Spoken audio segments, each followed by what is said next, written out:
कोई बड़ी खबर इस बीच आ रही है। हरियाणा में कोरोना का कहर लगातार जारी है। संक्रमितों की संख्या में इजाफा हो रहा है। पिछले 24 घंटे में 2329 केसेस सामने आए हैं। ये बड़ी खबर। संक्रमितों का आंकड़ा पहुंचा 1,99,278। तो बता दें आपको 24 घंटे में हुई 33 लोगों की मौत। रिकवरी रेट में कुछ दिन पहले तक सुधार दर्ज किया जा रहा था। एक्टिव केस 20,765 बने हुए हैं। तो बता दें हरियाणा में कोरोना का जो कहर है वो लगातार जारी है। ये इस वक्त की बड़ी खबर आ रही है, आपको बता रहे हैं। पिछले 24 घंटे में 2329 केस मिले हैं। ये इस वक्त की बड़ी खबर आपको बता दें। 24 घंटे में 33 लोगों की जो मौत है वो अब तक हुई है। तो हरियाणा में अब 20,765 एक्टिव केस जो हैं वो बने हुए हैं। ये बड़ी खबर आपको यहां पर बता रहे हैं।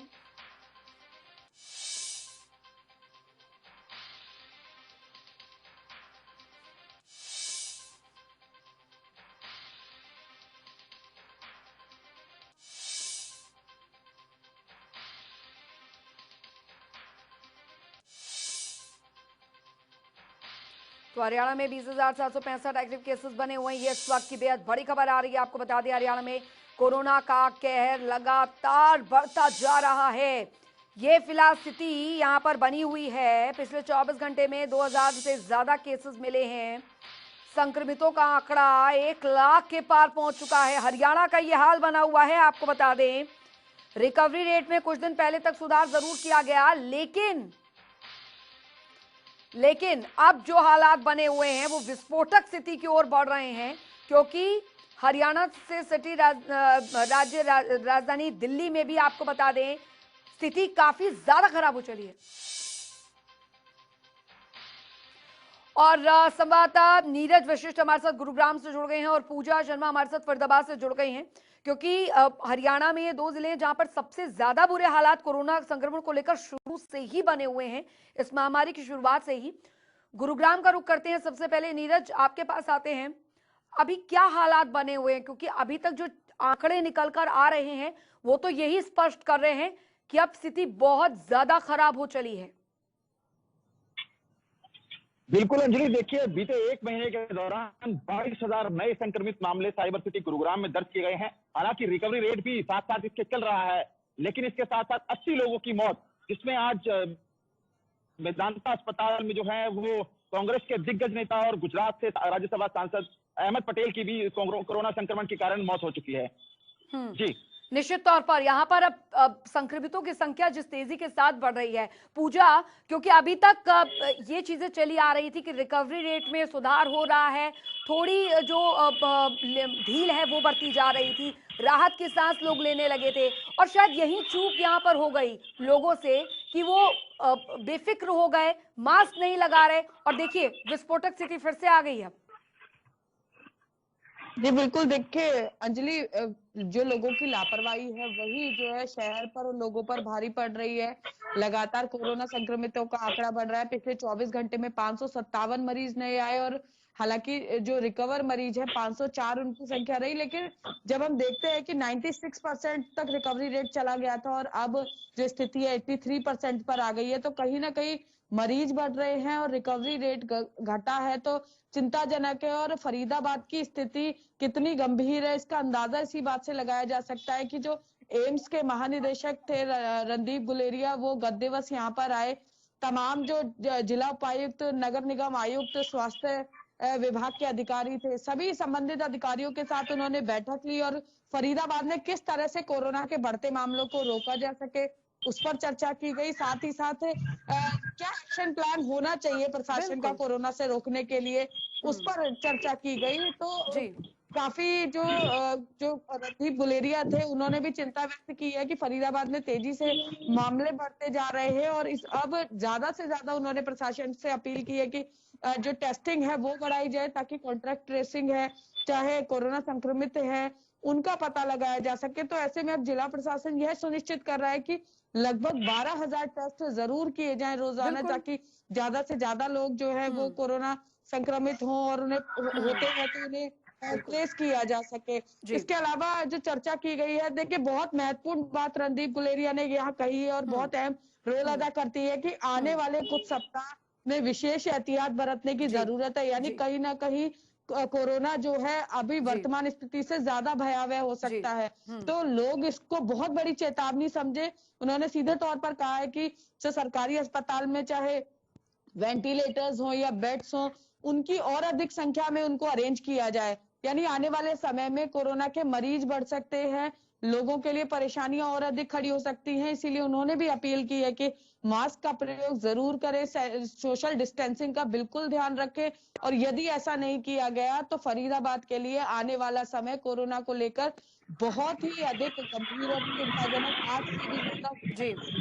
जिला प्रशासन ने भी हुँ, जिस तरह से जो जागरूकता जी, फैला रहे हैं, लेकिन उसके बिल्कुल। बावजूद भी कोरोना कंट्रोल में नहीं आ रहा है। जी। तो ऐसे में अब और अधिक युद्ध स्तर पर और अधिक समन्वय स्थापित करके सभी प्रशासनिक विभागों द्वारा यह सुनिश्चित करने की कोशिश की जा रही है कि कोरोना संक्रमितों की संख्या का पता लगाया जा सके और बिल्कुल, उनको मॉनिटरिंग की जा सके, ताकि वो कम्युनिटी स्प्रेड का कम्युनिटी करियर, कोरोना करियर ना बन सके। तो बिल्कुल। तमाम हिदायतें जारी की हैं। अब हुँ, देखते हैं कि प्रशासन इन जी, हिदायतों को कितनी गंभीरता से लेता है और जी। ग्राउंड लेवल पर कुछ नजर आता है या नहीं। निश्चित तौर पर पूजा, लेकिन नीरज, अब क्योंकि देखिए परेशानी एक नहीं है, यहाँ पर दिक्कतें लोगों के लिए एक नहीं है। एक तरफ प्रदूषण, बढ़ती ठंड और बढ़ती ठंड में कोरोना वायरस का और तेज होना, यहाँ पर दिक्कतें बहुत ज्यादा बढ़ गई हैं। अब लोगों को एहतियात नहीं, बहुत ज्यादा एहतियात बरतना होगा।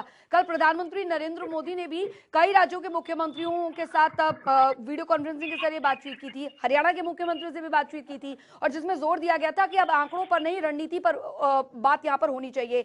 1 करोड़ से ज्यादा मास्क जो है वो बांटने का भी इसमें लक्ष्य रखा गया है अब तो।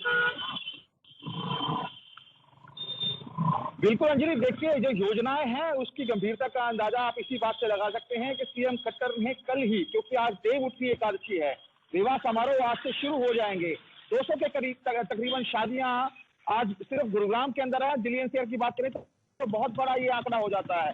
इसको लेकर जो है कल एक आदेश जारी हुआ था कि 50 लोग अब जो है वो इंडोर यानी बैंक्वेट हॉल के अंदर शामिल हो सकेंगे, जबकि 100 लोग आउटडोर के अंदर शामिल हो सकेंगे। यही कहीं ना कहीं परेशानी का सबब भी है। लेकिन साइबर सिटी की बात करूं तो लोगों को भी जिस तरह से शुरुआत में लॉकडाउन के बाद जो तैयारियां शुरू की गई थी वर्क एट होम की, इस पद्धति के ऊपर, इस कार्य प्रणाली के ऊपर कहीं ना कहीं जिला प्रशासन को ध्यान देने की जरूरत है, क्योंकि जो भीड़ है उसको कम करना ही होगा। चाहे हम सदर बाजार की बात करें, मॉल की बात करें या फिर रोड से बात करें, जब तक ये भीड़ कम नहीं होगी, ये कम्युनिटी स्प्रेड में जो तब्दील हो चुकी है ये कोरोना महामारी, इसको कम करने के लिए अंदर जो जितने भी प्रयास किए जा रहे हैं। Random testing cyber city Gurugram में की गई थी, लेकिन वहां भी निराशा हाथ इसलिए भी लगी कि 10,000 रैंडम टेस्टिंग के बाद सिर्फ 5 केस संक्रमित सामने आए। तो ऐसे में जो कॉन्सेप्ट था, हालांकि बहुत बेहतरीन कॉन्सेप्ट था, लेकिन इसके बावजूद जिस तरह के परिणाम सामने आने चाहिए थे, जो कोरोना कैरियर स्वास्थ्य विभाग पकड़ना चाह रहा था सड़कों के ऊपर जो घूमते हुए को,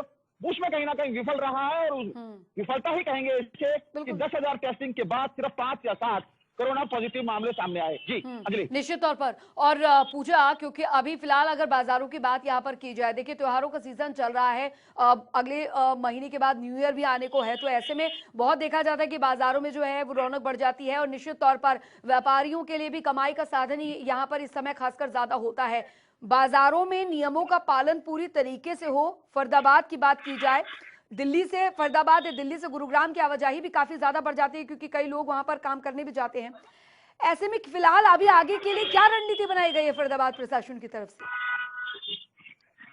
देखिए, जो सेंट्रल की तरफ से 3 सदस्यीय टीम डॉक्टर्स की आई, उन्होंने भी इस बात पर जोर दिया कि बाजारों पर विशेष ध्यान देने की जरूरत है, क्योंकि फरीदाबाद में जब समीक्षा हो रही थी कोरोना के लेकर जो इंतजाम किए गए हैं, उसमें एक ये चूक नजर आई कि बाजारों में बहुत अधिक जागरूकता नहीं है, जिसके कारण काफी मामले जो है कोरोना के सामने आ रहे हैं। तो ऐसे में क्योंकि विवाह के दिन शुरू हो गए हैं और फरीदाबाद एक ऐसा जिला है जहां पर लोग जो है शादी के लिए दिल्ली जाते हैं, गुड़गांव जाते हैं, नोएडा जाते हैं, और तीनों ही जगह पर जो है बहुत अधिक कोरोना के मामले हैं।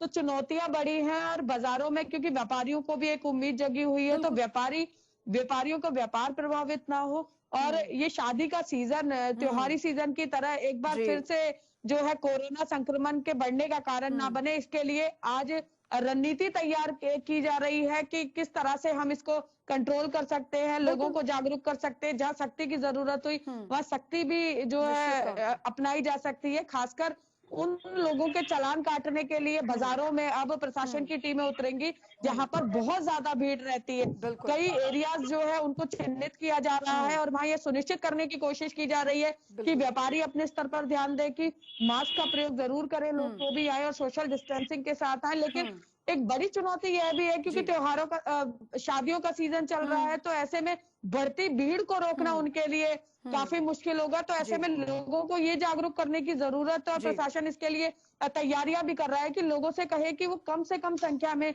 बाजारों में जाएं और यदि जरूरत ना हो जी। तो जाने से बचे, ताकि जो जिन लोगों को जरूरत है केवल वही लोग बाजारों में आएंगे। तो शायद लोगों का त्योहार और शादियां भी जो है सफर नहीं करेंगी और साथ साथ कोरोना संक्रमण भी नहीं बिल्कुल, बढ़ेगा। भागीदारी सबको सुनिश्चित अपनी करनी है क्योंकि इस समय ही ऐसा चल रहा है। बहुत बहुत शुक्रिया पूजा आपका और नीरज वशिष्ठ आपका, फरीदाबाद और गुरुग्राम से हमारे संवाददाता जुड़े जिन्होंने स्पष्ट तौर पर हमें बताया कि किस तरीके के हालात अभी फिलहाल गुरुग्राम और फरीदाबाद में कोरोना संक्रमण को लेकर बने हुए हैं। हालांकि पूरे हरियाणा की अगर बात की जाए तो हालात जो है वो बद से बदतर हो चले हैं।